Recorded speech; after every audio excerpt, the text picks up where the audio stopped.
દ્વારકાથી આંખલાનો આતંક સામે આવ્યો છે। નાયરા પેટ્રોલ પંપ પાસે બે આંખલા બાખડ્યા હતા। વાહન ચાલકો અને સ્થાનિકોના જીવ તાળવે ચોંટી ગયા હતા। આંખલાઓના આતંકથી 4 વાહનોને નુકસાન થયું છે। સમગ્ર ઘટના સીસીટીવીમાં કેદ થઈ જવા પામી છે। રાજ્યમાં રખડતા ઢોરનો આતંક યથાવત જોવા મળી રહ્યો છે, જેના દ્રશ્યો આપ જોઈ શકો છો કે રસ્તા પર બે આંખલાઓ અચાનક બાખડ્યા હતા, જેને લઈને વાહન ચાલકોના અને રાહદારીઓના જીવ પણ તાળવે ચોંટી ગયા હતા।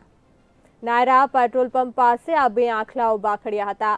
વાહન ચાલકો અને સ્થાનિકોને હાલાકી ભોગવવાનો વારો આવ્યો હતો, જેને લઈને રાહદારીઓ અને વાહન ચાલકોમાં પણ ભય ફેલાઈ ગયો હતો। આંખલાઓ બાખડતા આંખલાઓના આતંકથી 4 વાહનોને નુકસાન થયું છે। સમગ્ર ઘટનાના સીસીટીવી ફૂટેજ પણ સામે આવ્યા છે।